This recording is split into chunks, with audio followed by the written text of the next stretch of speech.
Hello students, आज हम देखेंगे स्टैंडर्ड 12 के चैप्टर 9 का टॉपिक नंबर 9.6 प्रिज्म में अपवर्तन, जो कि इम्पॉर्टेंट टॉपिक है।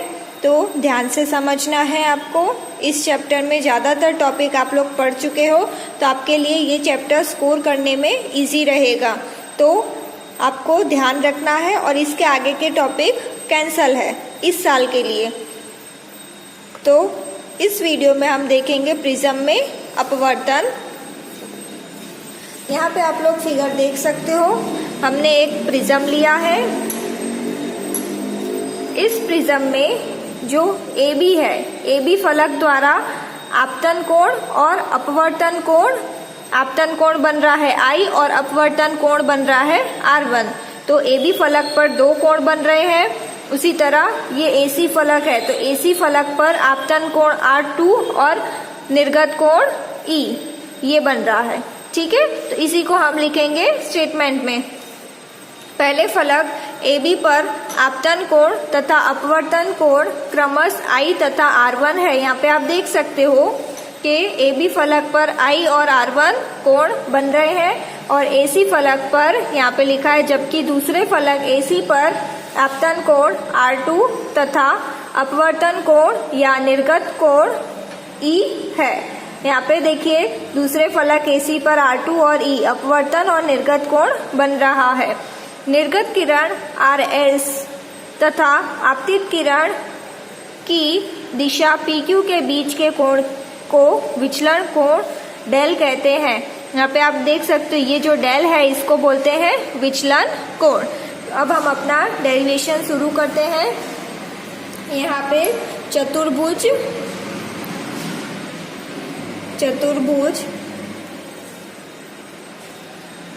P, यहाँ पे हम चतुर्भुज कौन सा लेंगे, AQNR, AQNR। अब यहाँ पे चतुर्भुज होता है तो हमें पता है दो कोण का योग कितना होता है, 180 डिग्री। तो हम ये वाला A और N लेते हैं, तो इसको हम इस प्रकार लिखेंगे, angle A plus angle QNR is equal to 180 degree. A वाला कोण और N वाला कोण लिया है, इसको बोल दो नंबर 1। अब हम लेंगे त्रिभुज QNR में। QNR में क्या होगा, R1 plus R2 plus N is equal to 180। क्योंकि हमें पता है त्रिभुज में तीनों साइड का योग करते हैं तो वो 180 होता है।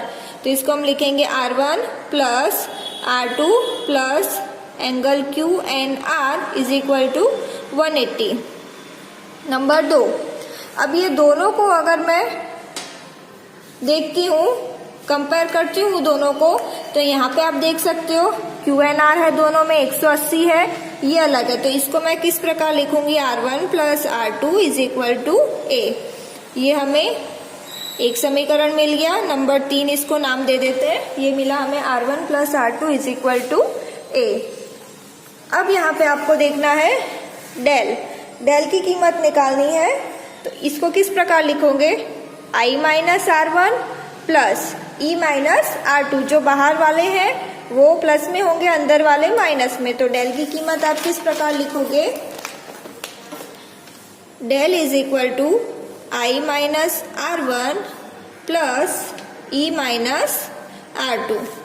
तो यहाँ पे इसको हम किस प्रकार लिखेंगे, del is equal to I plus E minus R1 plus R2। अब हमें पता है R1 प्लस R2 क्या है, A है। Del is equal to I plus E minus A।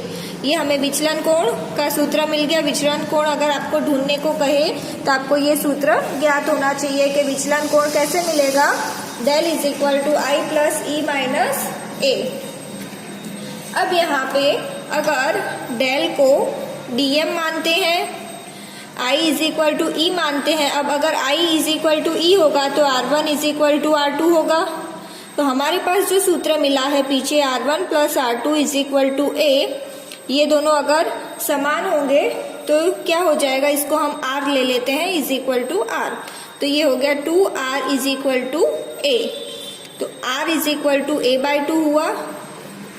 Are की कीमत मिल गई हमें। अब हमें इसी तरह आई ढूंढना है, तो वो कैसे ढूंढेंगे, इसके ऊपर से डेल की जगह लिखेंगे dm प्लस आई प्लस ई है, तो इसको हम किस तरह लिखेंगे, ये दोनों समान है तो इसको लिखेंगे dm is equal to 2i minus a. अब हमें यहाँ पे i चाहिए, तो इसको किस प्रकार लिखेंगे, i is equal to dm plus a by 2। ये हमें i की कीमत मिल गई। अब यहाँ पे आप देखिए r मिल गया, i मिल गया, तो हम अपवर्तनांक ढूंढ सकते हैं n21 is equal to sine i upon sine r।